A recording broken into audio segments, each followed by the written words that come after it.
I thank the chairwoman. It is rare indeed that I have too many reasons to agree in this room, but I do have to go ahead and start with the absurdity of that provision that was added by the Senate. In fairness to our chairman, it was not added on the House side. It was, in fact, the Senate side.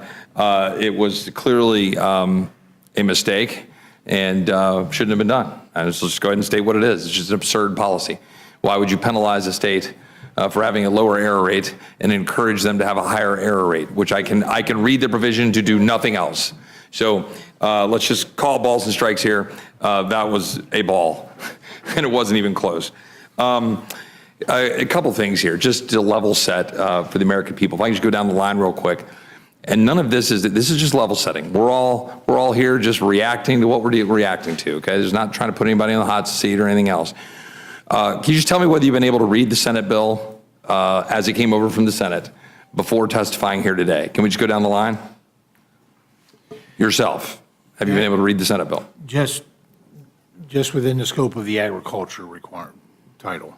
So the changes that were made there, You're able to read the changes to the bill. the summaries of them, the items that they made. Ranking member, No. chairman. I am reading through it as we speak. You're reading the bill. I have not read through the entirety of it. So you've not read it. You're reading through the bill while we're here. Correct. Right. We continue. Ranking member. Yeah, actually, my answer is exactly the same as Jody's. Chairman. We're reading the wraparound, reading the wraparound amendment that affected our area. Briefly, not word for word, to get familiar with the changes before we came here, and we'll be reading it tonight. Ranking member.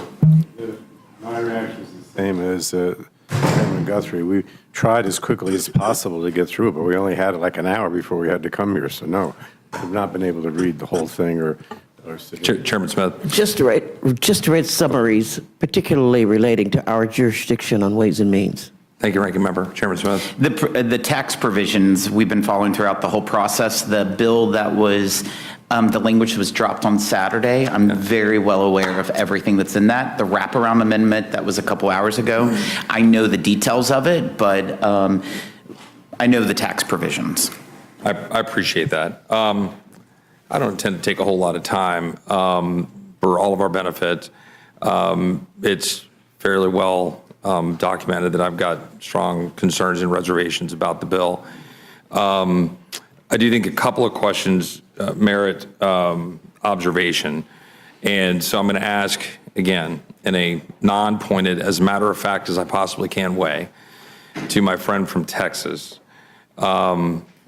if it is our understanding that at least as we accept the CBO analysis, even on a dynamic basis, assuming the Budget Committee's assumption of 2.6% growth and therefore 2.5 or 6 trillion of additional revenue created from that growth, that it would still leave us about 651 billion in additional deficit spending, still accounting for the defense and border plus up. Is that roughly accurate? That's accurate. And to the best of our understanding, and I think you answered this question earlier, to the extent that we had a framework in place that we thought was important to adhere to, are we within that framework? We are, the Senate's bill is about 450 plus 450, I think 5 billion outside of that. Outside of that framework. And that number is different because it does not factor in the defense and the border plus up. Is that correct? The 455? Yeah, that variance to the 650 It's mostly billion. the cost of tax policy being different than what it was in the House on a current law basis, on a current law perspective. The numbers we're talking about here in the variance with respect to the CBO calculation, that does not factor in interest. Is that correct? That's correct. And if we were to factor in interest, the number would be necessarily higher if those deficit numbers are correct, presupposing that they're correct, which these are all models. Is that fair? When you're For every dollar you borrow, 50 cents on that dollar is going to interest, so it's a significant additional cost. Would it sound correct that if we're at $651 billion of additional deficit spending, that if you use the CBO's own calculator at the CBO's own assumed 3.5% interest rates, which are far from guaranteed over the coming several years, that would produce over $1 trillion of interest? I'm sorry, let me restate that.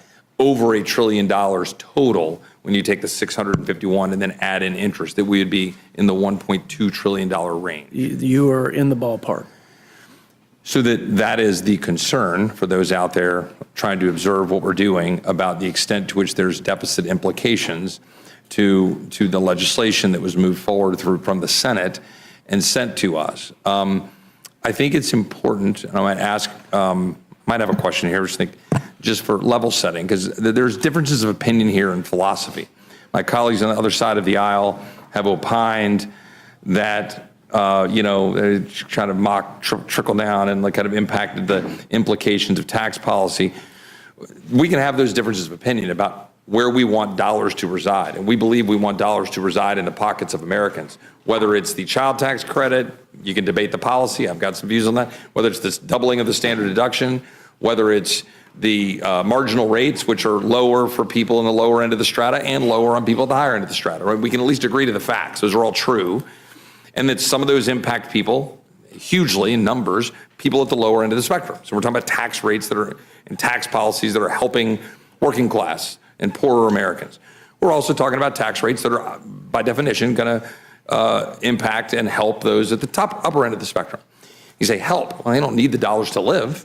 But the question is whether those dollars are going to create more wealth and jobs in their pockets, right? There's a philosophy on the right side of the spectrum that they do that. I adhere to that philosophy, that the money in the hands of the American people produces wealth. You produce wealth, you create jobs, you create opportunity. I think that's a good thing. Where I think I've got a problem is that the Senate wanted to embrace that part in full. They wanted to go whole hog on that. And they want to go, fine, we'll make tax cuts permanent over 10 years. Great, God bless them. I'd love to do that. I'd love to have rates that don't change and they're permanent and they're low. But by doing that, they're exposing the problem. And that problem is just simple arithmetic. And that is, if you do that, then you're going to have an issue with respect to revenue and with respect to spending. And the last point that I'll address, rather than in the form of a question, is the policy baseline. The policy baseline is a dangerous gambit. It is a dangerous gambit for either side of the aisle.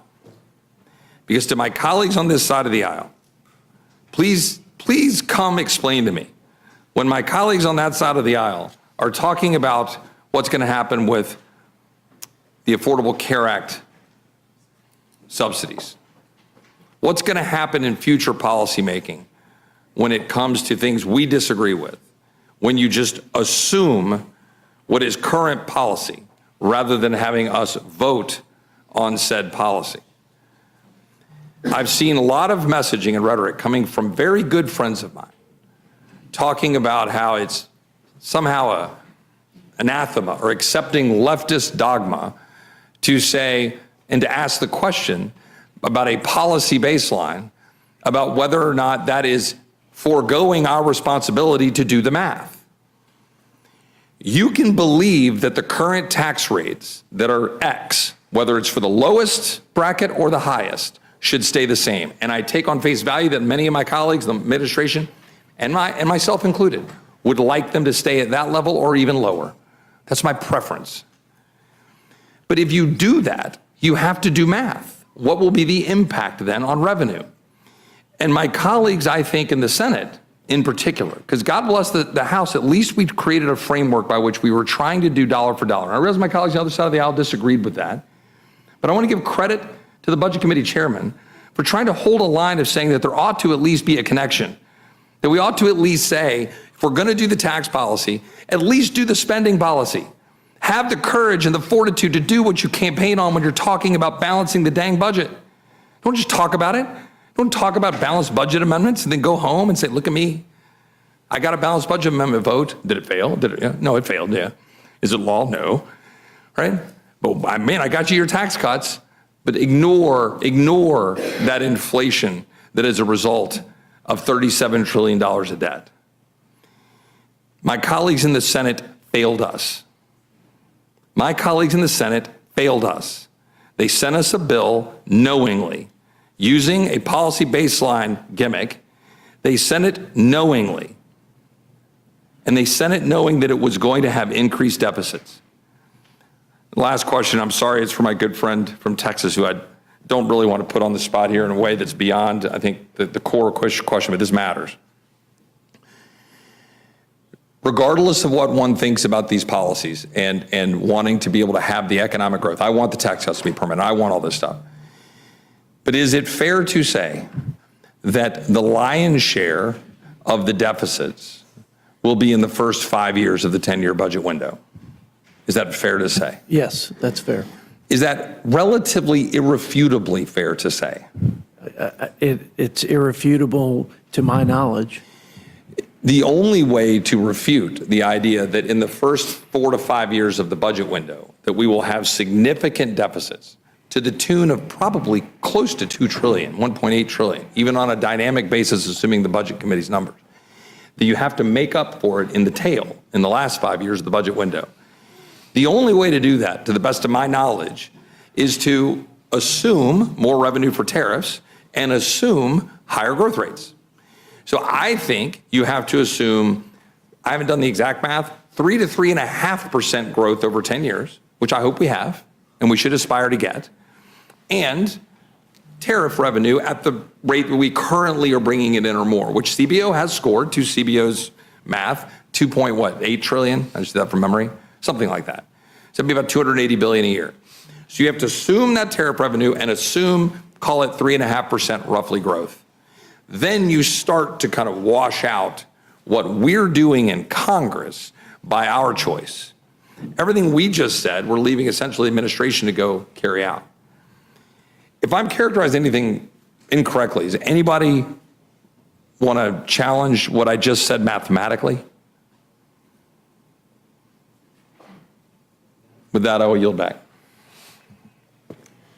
Thank you, Mr. Roy. Ms. Leisure Fernandez, you're recognized.